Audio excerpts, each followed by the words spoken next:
Buenas tardes. ¿Cómo se encuentran la tarde de hoy? Bueno, ya la noche casi, ¿no? ¿Bien?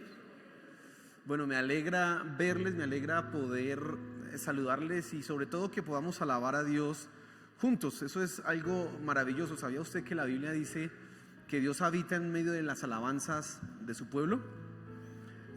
Cuando dice en medio de las alabanzas de su pueblo, no está diciendo en medio de la alabanza de uno solo, sino de la alabanza ¿de qué? De la iglesia, de la congregación. Eso es importante que nosotros lo entendamos. Por eso es fundamental venir a la iglesia, por eso es fundamental congregarse, alabar a Dios todos en comunión, en unidad. Eso es algo importante.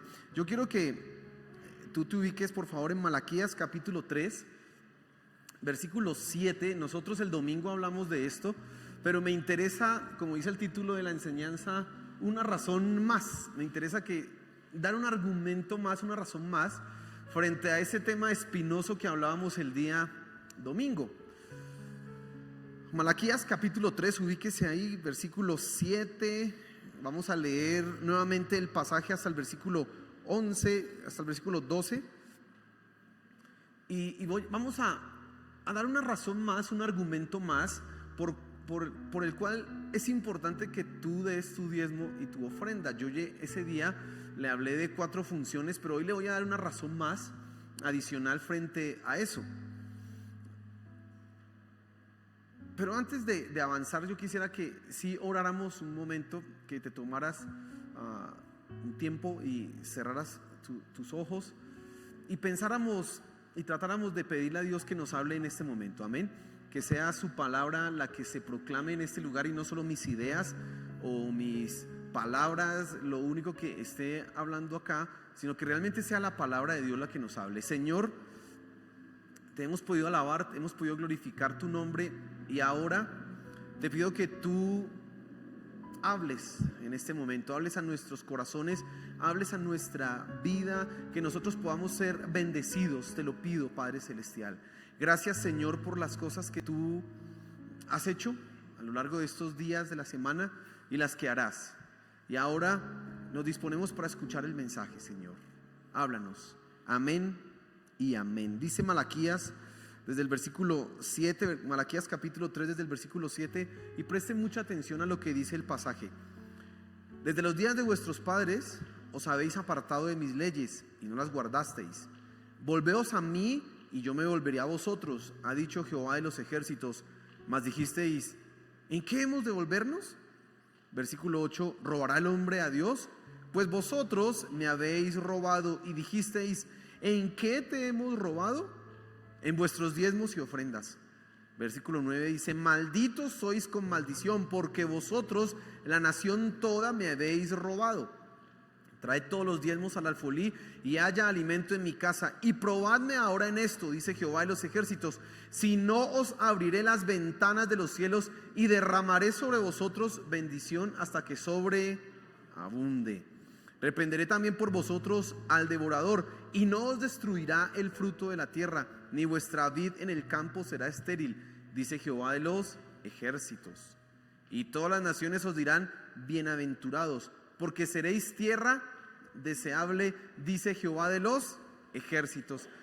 Decíamos el día domingo que este pasaje tenemos que entenderlo de 2 maneras. La primera parte es una acusación. Dios está acusando al pueblo de Israel, les está diciendo ladrones. Y ellos, ¿pero por qué? ¿O en qué te hemos robado? Y él habla de los diezmos y de las ofrendas.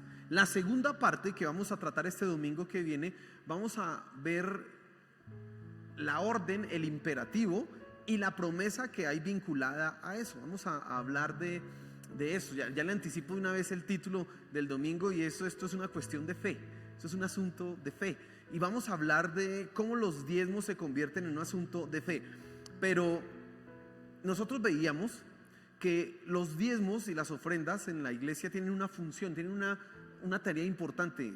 Y voy a hacer como un recuento rápido para luego pasar al tema de hoy. Y lo primero que tú tienes que entender es que las ofrendas, los diezmos, lo que tú das demuestra tu adoración a Dios. En el Antiguo Testamento es evidente que ninguno que quisiera adorar a Dios lo podía hacer con las manos vacías. No podía llegar allá y bueno, te vengo a adorar y levantar las manos. No. ¿Qué trajo? Básicamente esa era el planteamiento que tú ves en Levítico, que tú ves en las ofrendas. En la misma orden de Dios al pueblo de Israel está diciendo: ningún varón se presentará a mí con las manos vacías. Les decía yo que si nosotros queremos honrar a alguien que llega a nuestra casa, le vamos a ofrecer algo. Si es algo de comer, usted va a procurar darle algo bueno, rico, lo mejor que usted pueda tener, porque usted quiere honrar a esa persona. Eso es lo que manifiestan en primera instancia los diezmos, un sentido de adoración, tienen esa perspectiva de devoción. Pero también hablábamos de la responsabilidad, y en la responsabilidad hablábamos del sostenimiento, y es que Dios con los diezmos y las ofrendas quiso que el pueblo se hiciera responsable de su adoración. Y cuando digo responsable es que el pueblo era el que debía estar asegurado de que el tabernáculo fuera digno de Dios. ¿Y de dónde salían los recursos para ese tabernáculo? Del pueblo mismo, no salían de otro lugar. Alguien podía decir: pues si Dios es el dueño de todo, si Dios es el dueño de la plata y de las riquezas y el oro, pues que caiga del cielo el oro, o envíe un cheque en blanco para construir su tabernáculo y ya. Pero no es así. Dios mismo le pidió a todos que dieran para construir el lugar de adoración. Y cuando hablábamos del sostenimiento, veíamos que el pueblo debía hacerse responsable por sostener a sus líderes espirituales. Esto se repite nuevamente, en el Nuevo Testamento, y Pablo es enfático, y el Señor Jesús lo dice, que el obrero es digno de su salario, y que los que predican deben vivir ¿de qué? Del evangelio. Eso dice. ¿Y por qué lo dice la Biblia? Por una sencilla razón: porque la gente que recibe el evangelio debe hacerse responsable de aquellos que les predican el evangelio. Entonces vemos la responsabilidad y el sostenimiento. Pero hablábamos de un último beneficio que también aparece en el Nuevo Testamento, y es precisamente el sacrificio. Y yo les contaba a ustedes y les decía que para el israelita el diezmo no era el 10%. Para nosotros hemos simplificado eso al 10%, porque la palabra diezmo significa eso, 10%. Pero el israelita tenía que dar el 23.3% de lo que ganaba.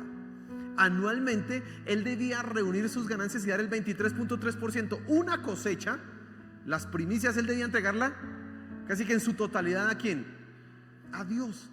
Debían confiar en que Dios los iba a sostener y debían entregarle todo. ¿A quién? A Dios. Y eso sumaba, los estudiosos de la Biblia y todo eso han dicho que eso sumaba un 23.3%. Imagínense.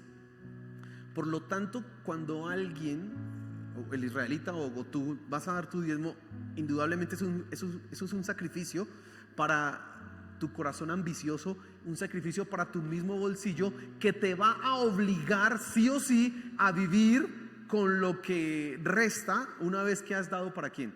Para Dios. Es un sacrificio. Recuerde que la Biblia en el Nuevo Testamento dice que la raíz de todos los males es el amor. ¿A qué? El diezmo te ayuda precisamente a no amar ¿qué? El dinero, porque qué fácil que es amar el dinero, ¿sí? Si alguien se gana 100,000 pesos, pues dirá el diezmo es 10,000, y alguien que se gana 10 millones, decir 10,000 pesos no es nada, yo ese diezmo lo doy y hasta doy 20,000, y se pone hasta feliz. Pero ya dar un diezmo de 10 millones, que es 1 millón, y la persona empieza como a rascarse así la cabeza y espera un momentico. Y entonces eso está demostrando finalmente es qué es lo que hay en donde en él. Por eso tiene sacrificio. Eso es lo que nosotros veíamos, y esos temas se repiten en el Nuevo Testamento. Tú ves la responsabilidad, ves la adoración, ves el sacrificio. Pero quiero darle una razón más. Y la razón que le quiero dar a usted el día de hoy está basada en 2 pasajes de la Biblia. La razón que le quiero dar a usted básicamente está centrada en el siguiente argumento: nosotros necesitamos alcanzar a los perdidos. Usted recuerda Mateo 28, 19 y 20, la gran comisión. Dice: por tanto, id y haced discípulos a todas las naciones, bautizándolos en el nombre del Padre, del Hijo y del Espíritu Santo, y enseñándoles que guarden todas las cosas que yo les he mandado. Esa orden la dio el Señor Jesús a sus discípulos hace 2000 y pico de años. La pregunta que tenemos que hacernos es: ¿y cómo iban a ser ellos enviados? ¿Cómo iban ellos a cumplir esa tarea? ¿Cómo de alguna manera iban a alcanzar a los perdidos? Imagínense que ahí dice: y hasta lo último de la tierra, ¿no? Y hacer discípulos a todas las naciones. En Hechos 1:8 más o menos se repite algo así: ustedes me serán testigos en Jerusalén, en Judea, en Samaria y hasta lo último de la ¿Cómo hace usted para ir a lo último de la tierra? Nosotros podemos imaginarnos y soñar con cosas como que yo voy a ir a las naciones, etcétera, pero si usted no tiene los recursos para poder ir allá, finalmente déjeme decirle, no va a alcanzar lo último de la tierra. Eso hoy y eso hace 2000 años. La razón que te quiero dar esta noche para que tú te involucres y des los diezmos no solamente es por la función y la acusación que hay sobre ti, porque hay una acusación que es que si no das los diezmos eres un ladrón. Y dice ahí, malditos seréis con maldición, y eso es una cosa terrible. No solamente es eso lo que quiero que pienses, sino que lo asumas desde la perspectiva de, oiga, es mi responsabilidad. ¿Cuál es mi responsabilidad? Yo tengo que alcanzar a los perdidos. Y para alcanzar a los perdidos definitivamente se necesitan recursos. No hay otra manera de ir a las naciones. Es imposible. Piense un momento en las vacaciones. Si usted ahorita que llega, bueno, ahorita que llega no, faltan 6 meses, pero como el tiempo pasa rápido, eso ya en menos de nada, estamos en diciembre. Usted empieza a pensar en el viaje de fin de año con la familia. Van a salir de vacaciones y entonces llega el 31 de diciembre, 1 de enero, y usted está pensando qué vamos a hacer, a dónde vamos a ir. Y entonces uno hace planes. Yo quiero ir a visitar Cartagena, no, yo quiero ir a visitar San Andrés, no, ahorita San Andrés está complicado, no, yo quiero ir a visitar Cancún, yo quiero ir a visitar, bueno, lo que quiera, inclusive quiero ir a Melgar, aquí cerquita. Bueno, ahorita eso está lejos por los trancones, pero aquí nomás, quiero ir aquí a pasear. Dígame, ¿qué le implica eso? Una planeación, ¿cierto? ¿Cuándo nos vamos a ir? ¿Cuándo nos vamos a llegar? ¿Cuándo vamos a llegar? Pero también le implica algo muy importante: plata. Porque de nada sirve que usted haga el plan, que tenga la gente, que tenga la maleta lista y que tenga todo organizado, si no tiene ¿qué? Plata. Piensen más en esa perspectiva. Cuando usted mira esto y se pone a mirar lo que cuestan los viajes, los hijos, cuando uno es hijo en la casa, uno cree que irse a pasear, eso no cuesta nada. Eso es, ay, ¿por qué no vamos a pasear? Ay, ¿por qué no vamos? Y eso uno hasta se pone bravo si no lo sacan. Ya cuando usted es el papá y ahí sí es que piense cuánto vale un viaje y usted empieza, no, y tengo 3 hijos y todo, y ahora cuando eran chiquiticos me los sentaba en las piernas y ahora que están grandes no me puedo sentar a este grandulón. Toca pagar, cuesta. Lo que tú quieres hacer para disfrutar tiene un costo. Pues bueno, las misiones, déjeme utilizar esa palabra acá en este momento, evidentemente también requiere un costo, tiene un precio. Entonces la tarea evangelística requiere dinero que la sostenga. Así que tú deberías y tú debes dar los diezmos porque necesitamos alcanzar ¿a quiénes? A las naciones. Y quiero que miremos 2 pasajes, como le dije hace un rato, que nos van a ayudar en esto. Primero vamos a Lucas capítulo 16, del versículo 1 al 9, vamos a leer una parábola. Y vamos a prestarle atención a algunas enseñanzas que nos da el Señor Jesús en esta parábola. Dice así Lucas capítulo 16 y vamos a leer desde el versículo 1 hasta el versículo 9. Préstenle mucha atención. Dice: dijo también a sus discípulos: había un hombre rico que tenía un mayordomo, y este fue acusado ante él como disipador de sus bienes. Entonces le llamó y le dijo: ¿qué es esto que oigo acerca de ti? Da cuenta de tu mayordomía, porque ya no podrás más ser mayordomo. Entonces el mayordomo dijo para sí: ¿qué haré? Porque mi amo me quita la mayordomía. Cavar no puedo, mendigar me da vergüenza.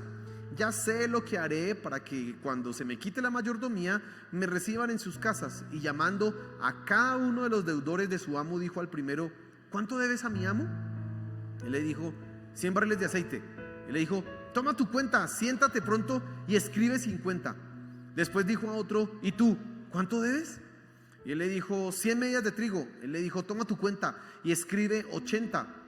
Y alabó el amo al mayordomo malo por haber hecho sagazmente, porque los hijos de este siglo son más sagaces en el trato con sus semejantes que los hijos de luz. Y yo os digo: ganad amigos por medio de las riquezas injustas, para que cuando éstas falten os reciban en las moradas eternas. Preste atención a esa parábola. Es una parábola extraña, rara. Dice que hay un empleado, un administrador, un mayordomo, que está manejando el dinero, los recursos de un hombre que tiene dinero, pero lo hace mal, está administrando mal. ¿Qué es lo que hace mal? De pronto se está gastando más de lo que es su salario, está cogiendo plata del jefe, está haciendo cosas malas, no está haciéndolo bien. El jefe se entera y le dice: venga, usted me va a dar cuentas de su administración porque lo voy a quitar. Ese pedido de cuentas implicaba que ese siervo iba a quedar mal parado y probablemente iba a quedar en la calle o quizás en la cárcel, porque había hecho mal su tarea, había hecho mal su labor. Ese siervo se entera de esto y dice: ¿qué hago para que cuando mi amo venga y me quite de aquí, yo pueda obtener trabajo? Mire lo que dice él, dice ahí en el versículo, esto es el versículo 3, dice: cavar no puedo, mendigar me da vergüenza. ¿Sabe qué es lo que está diciendo él? ¿Un trabajo pesado? ¿Un trabajo de fuerza? No, yo no, eso es muy pesado. ¿Y pedir plata? No, tampoco. Este hombre está en una encrucijada. El problema que él tiene es que le van a pedir cuentas. 2, va a quedar en la calle y no está dispuesto a trabajar. Así que a él se le ocurre algo.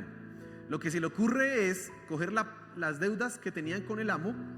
En ese momento medía 50 barriles de aceite, 100 medidas de trigo, y le dice al que le debía 50 barriles: ¿cuánto le debe usted? Anote algo menos. Al que le debía 100 medidas, anote algo menos. ¿Qué está haciendo el siervo? Está ganándose amigos.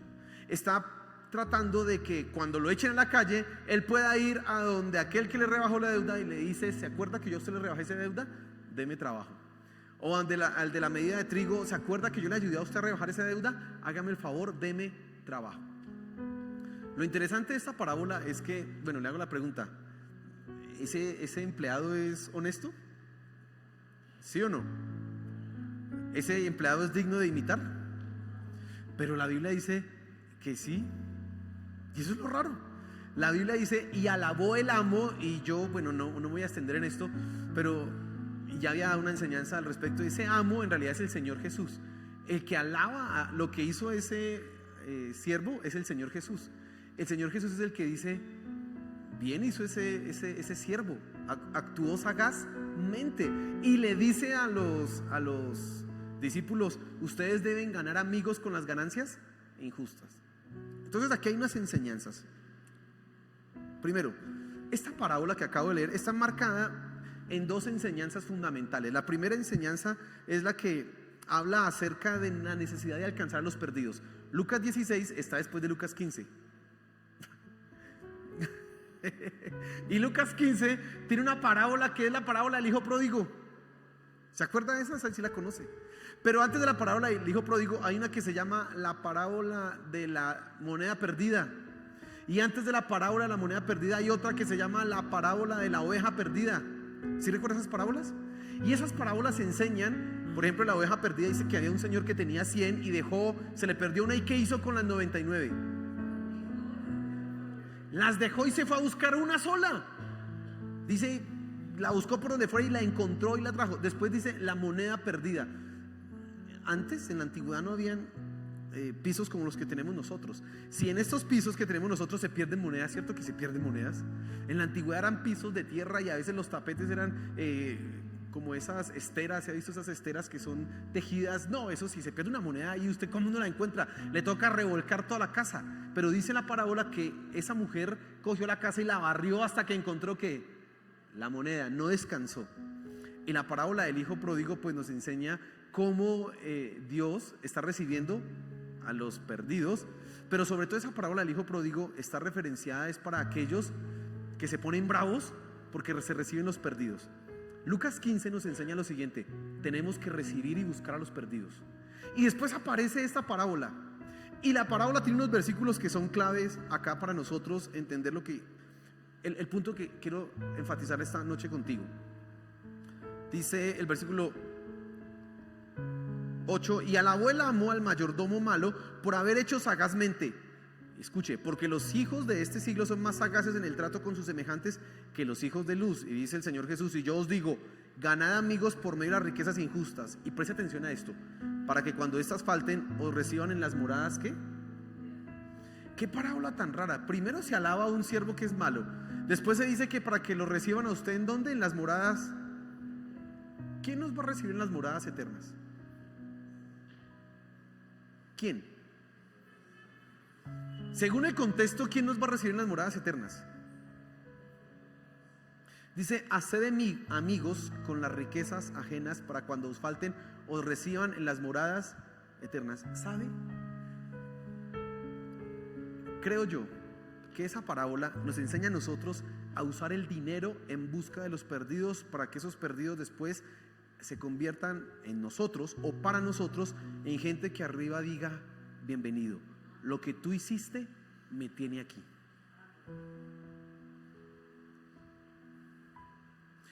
Nosotros no logramos entender a veces el valor de las riquezas porque solamente los supeditamos a esto tan terrenal y a esto aquí tan pasajero. Pero el dinero, las riquezas que Dios nos ha permitido tener, no estoy hablando de así de Bill Gates o esa gente que tiene mucha plata, ya, bueno, yo no, eso se la pasan en una competencia de quién es el más rico, y allá eso se cuentas por billones y trillones. Eso es una cantidad, un mundo de plata que tiene esa gente. No estoy hablando de eso, estoy hablando de lo que tú tienes. Sea mucho o sea poco, tú con eso puedes hacer la diferencia para que alguien vaya al cielo. Y esa persona que va al cielo un día te va a recibir. Porque cosa milagrosa, escucha esto: todos aquellos que han sido bendecidos allá sabrán quiénes fueron los que bendijeron. Ese argumento debería a ti motivarte para dar, porque dices: yo quiero tener que alguien me reciba. Cuando falte, que alguien me reciba. ¿En dónde? Allá. Que alguien allá me esté recibiendo. No está hablando del asunto de la salvación, no está hablando de entrar o no entrar al cielo, está hablando de tener gente que pueda agradecerte a ti.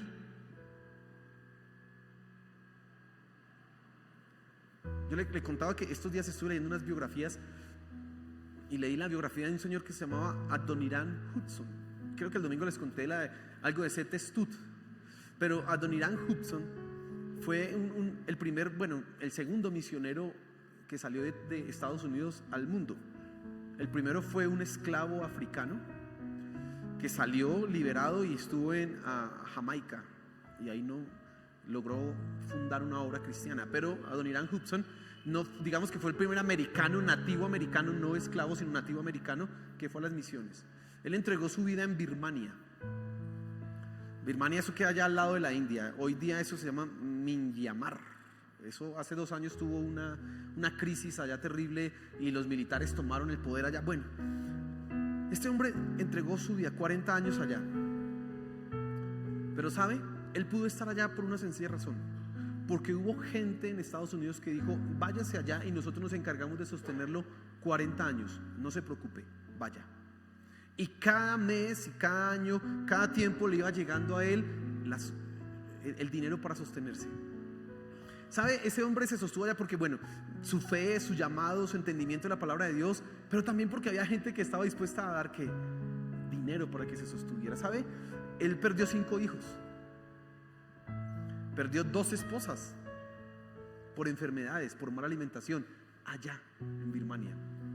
Murió él en Birmania, pero dejó la única traducción al idioma, no sé cómo se dirá, bueno, birmano yo creo, al idioma birmano, ¿sí? Que hay hoy actualmente, y eso lo tradujo en 1840 y pico. Es la única traducción que hay, hoy día la hizo él. Ese pueblo tendrá mucho que agradecerle a Adoniram Judson, pero sobre todo tendrá que agradecerle a los bautistas que lo mandaron allá para que les predicara el evangelio. Y no son 5 familias, son millares de personas que han conocido a Cristo desde 1850, que murió él, hasta el día de hoy. Esa gente llegará al cielo y buscará: ¿dónde está Adoniram Judson? ¿Dónde está? Gracias. Y Adoniram Judson les dirá: no, yo fui, pero hubo otra gente que me apoyó. Y dirán: ¿quiénes son? Gracias, por ti estamos acá. Qué bueno que tú aprendas a invertir tus recursos en alcanzar a los perdidos, porque hay una promesa acá: cuando las riquezas falten, ¿a dónde nos recibirán? En el cielo. Segundo argumento que quiero darle para que usted tenga presente: váyase conmigo a Romanos capítulo 10, versículo 14 y 15. Romanos capítulo 10.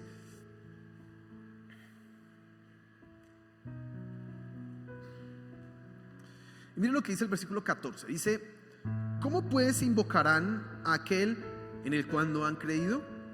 ¿Y cómo creerán en aquel de quien no han oído? ¿Y cómo oirán sin haber quien les predique? ¿Y cómo predicarán si no fueren enviados? Esta es la frase que me interesa. como está escrito, cuán hermosos son los pies de los que anuncian la paz, de los que anuncian buenas nuevas. El pasaje está rodeado de toda la enseñanza que habla acerca de la justificación y de cómo las personas llegan a los pies de Cristo. Los versículos anteriores, Romanos 10 capítulo 9 por ejemplo, dice: y este es el evangelio que predicamos: si alguno cree en su corazón que Jesús es el Señor y confiesa con su boca que Dios levantó a los muertos, será entonces ¿qué? Salvo. Está hablando de eso, cómo la gente se convierte, y es solamente por un mensaje muy sencillo. Cuando nosotros hablamos de evangelismo, lo único que tenemos que hacer es ir a las naciones o a las personas que no conocen de Dios y decirle: tu vida está en riesgo de perderse por la eternidad. ¿Quieres que sea así? Bueno, de pronto dicen: pues sí, no me interesa. Y usted lo va a convencer de que no, debe que interesarle. No se puede ir al infierno, es por la eternidad. Y la única manera para librarse es creer ¿en quién? En Cristo Jesús. Y entonces Pablo luego pasa estos versículos y dice: ¿cómo puedes invocarán a quien en el cual no han creído? Y le está haciendo preguntas retóricas. Esas preguntas tienen respuestas directas. No necesita que alguien la responda, sino que ya se sobreentiende la respuesta. ¿Cómo van a creer si no han oído de esa persona? Pues no van a creer, es la respuesta, es lo lógico. ¿Y cómo creerán en aquel de quien nunca han oído? Pues no van a creer si nunca han oído. ¿Y cómo oirán sin haber quien les predique? Pues no van a oír porque nadie les ha predicado. Y luego dice la frase que me interesaba: ¿y cómo predicarán si no fueren enviados? La iglesia necesita enviar personas a predicar el evangelio. No van a haber predicadores si no hay gente que los envíe. Y cuando tú envías a alguien a predicar el evangelio, no puedes decirle: ay, qué bueno, que Dios te bendiga, chao. Así no funciona. Así no se dan las cosas. Esa no es la perspectiva que tú encuentras en la Biblia. Esa no es la manera en que se hacen la labor misionera. Puede que alguien salga y vaya y la guerre, la luche solo, sí. Puede que se esfuerce y lo logre, pero esa no es la manera. Ya te decía yo que el diezmo tiene una función de responsabilidad y además de sostenimiento. Y las iglesias, cuando envían, ¿cómo los van a enviar? Entrenados para predicar, que conozcan la palabra de Dios, que conozcan los métodos evangelísticos, que conozcan el idioma, que estén, como le decía, la mujer y la esposa de Don Irán Hudson y de los hijos murieron por unas fiebres que les dieron por allá, unas cosas terribles. Pues hoy día se necesita que le vacunen a usted y le hagan un poco de cosas antes de enviarlo a un clima tropical que lo pueda enfermar. Aquí en Bogotá lo único que nos pica es un zancudo y ya con eso nos enfermamos. Hay lugares en donde un zancudo lo pica y lo puede matar, una cosa más peligrosa. Y entonces lo van a vacunar contra la malaria, la fiebre amarilla, una cantidad de cosas que hay. Pero sobre todo, tú necesitas enviar a alguien con los recursos. Lo que está diciendo Pablo acá es que finalmente la iglesia debe destinar un gran porcentaje de sus recursos en la extensión del reino de los cielos. Y no hay manera de hacerlo si no hay recursos. Por eso la quinta razón que te quiero dar para que tú te involucres en el asunto de los diezmos no es otra, sino simplemente necesitamos alcanzar a los perdidos. Con mis diezmos yo adoro a Dios, con mis diezmos yo me hago responsable de mi iglesia, de mi lugar de adoración. Si usted quiere ver su iglesia bonita, necesita diezmar, no hay otra manera de hacerlo. Usted se hace responsable de sus líderes espirituales y se hace, digamos, está trabajando en su corazón, se hace responsable de su corazón. No voy a amar el dinero, no voy a permitir que el dinero se convierta en un ídolo en mi corazón. Pero la quinta razón es: yo quiero alcanzar a los perdidos. Dios me ha mandado a hacerlo. No todos, y tú mismo, no podrás ir al extranjero a alcanzar a los perdidos. Por diferentes motivos no has sido llamado, no tienes esa capacidad de adaptación a otra cultura, pues estás muy arraigado aquí como para dejar todo tirado y me voy a otro lugar. Pero hay personas que sí han recibido ese llamado. Hay personas que sí Dios les ha puesto en el corazón: yo me quiero ir allá a otra nación a fundar una iglesia, y quieren irse a la nación más terrible, en donde los asesinan, donde los matan, en donde si se entera que son cristianos, por ese simple hecho los pueden apedrear, los pueden devolver, encarcelar. Una cantidad de cosas pueden suceder. Hay gente que Dios le ha colocado ese llamado en el corazón. Pero como tú no lo puedes hacer, pero la orden está dada para todos, porque la gran comisión está dada ¿para quién? Para ti y para mí. Sí podemos cumplirla cuando enviamos a alguien y nosotros le decimos: ve, que nosotros te sostenemos, nosotros te ayudamos. Ve y no te preocupes por lo que tengas tú que comer, o lo que tengan que comer tus hijos, o lo que tenga que comer tu familia. Nosotros nos encargamos de eso. Tú predica la palabra, porque lo estás haciendo en nombre nuestro. Me estás ayudando a cumplir la tarea, la misión que Dios, que Jesús nos dejó a nosotros. Por eso cuando nosotros damos los diezmos y las ofrendas, no solamente tienes que pensar: me estoy desprendiendo. En realidad estoy invirtiendo en alcanzar a una cantidad de gente para el reino de los cielos, y esos me van a recibir allá, y además yo estoy cumpliendo con mi responsabilidad. El domingo yo le decía que los diezmos y las ofrendas es un tema espinoso, y ese fue el título de la enseñanza. Claro, es un asunto hoy día terrible. Nadie quiere hablar de eso. Pero la verdad es que tu diezmo, tu ofrenda, lo que tú das, tiene muchas implicaciones y muchos beneficios para tu misma vida. Y sobre todo, estás obedeciendo a Cristo Jesús en alcanzar a otros. Permítame le cuento. Esta iglesia es viejita. Esta iglesia, me puse a mirar yo por allá la historia de esta iglesia. Tenemos datos desde 1969 de esta iglesia, imagínense. Es bien mayor, ¿no? O sea, en el 2019 cumplió 50 años, ¿cierto? ¿Sí? No, 60. 1969 a 2019, 60 años, ¿cierto? ¿O 50? A ver, 79, 89, 99, 2009, 50, ¿cierto? Bien, listo. Fíjese. Ya sabe por qué soy músico. 50 años, imagínense, es mayor, y ya pues al 2003 ya tenemos aquí 54 años esta iglesia, bien mayorcita. Y esta iglesia, más o menos desde el año 88, ha empezado a fundar iglesias, 85 más o menos. Fundó una iglesia primero aquí cerquita que se llama, eso ya es una iglesia que camina sola, la iglesia de Bosa, Miami, aquí cerquita, por el lado de la Libertad. Pero para fundar esta iglesia tuvo que dar ¿qué? Dinero. Pero eso ha bendecido, a bendición abundante. Pero luego se ayudó a fundar la iglesia en Paz de Ariporo. Ya esa iglesia estaba fundada, pero esta iglesia trabajó para que se consolidara. Eso ya estamos hablando de los 90s. Mi papá estuvo trabajando en esa iglesia. Esta iglesia ha invertido en la obra misionera en los indígenas, ellos se llaman sicuanis. Eso es por allá en el Meta. Mi papá se ha metido por allá 20 días entre todos ellos a predicarles el evangelio. Y esta iglesia, muchos de los creyentes de esta iglesia, al dar sus diezmos, han patrocinado eso. Y aquí han venido muchos de esos indígenas a decir gracias. Estamos hablando del 92, 93, 94, 95. Esta iglesia ayudó a fundar la iglesia de Yopal Casanare, la iglesia Bendición Abundante, creo que se llama así, lo sabía, no, Bendición Abundante, en Yopal Casanare. Esa iglesia ahorita tiene casi unos 300, 400 miembros, casi es igual de grande a esta, en Yopal.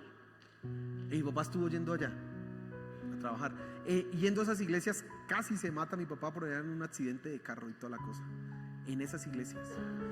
A partir de ese trabajo también se fundó la iglesia en Agua Azul, Monterrey, Tauramena. ¿Me falta alguna? Bueno, Maní.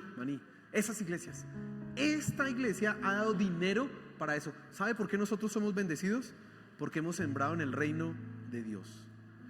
Cuando una iglesia nos ha dicho: oiga, mire, es que vamos a comprar un edificio, nos ayudan, claro, vamos a darle a esa iglesia. Nosotros lo que tenemos, Dios nos ha bendecido porque otras personas nos han dado. Pues ¿cómo no vamos a bendecir una iglesia cuando necesita? Así que de lo que ustedes, de sus diezmos y de sus ofrendas, hemos dicho, denle 3 millones, 4 millones, 5 millones a esa iglesia que va a comprar un lote. Hágale, vamos, no importa. La plata es pues, para eso. Amén. Esta iglesia ha hecho ese trabajo y déjeme decirle, tenemos que seguir haciéndolo. Hay muchos más lugares en donde tiene que ir el reino de Dios, en donde el reino de Dios tiene que ser conocido. Probablemente en un futuro saldrán de esta iglesia misioneros. Gente que diga, me voy a ir no sé, yo, a ver qué pueblo, por allá entre los musulmanes, o yo no sé qué cosa, en la China. Bueno, vamos a prepararte, vamos a entrenarte y vamos a sostenerte. Que Dios te bendiga. Pues no lo echamos sin nada, no, sino que cuando digo que Dios te bendiga, es nosotros nos hacemos responsables y estaremos pendientes de Él. Esta iglesia tiene esa tradición. Usted no puede olvidarse de eso. Nosotros somos una iglesia que funda otras iglesias. Amén. Y vamos a continuar con ese legado. Eso lo hizo mi papá y ahorita nosotros tenemos que pensar de la misma manera. Tenemos que ir a buscar gente, ir a buscar a los perdidos. Si nos dicen que, ay, mire que alguien se va a ir a las misiones, apoyémoslo. Es lo mejor que podemos hacer con nuestro dinero. Eso tiene recompensas inimaginables. Amén. Póngase en pie, por favor.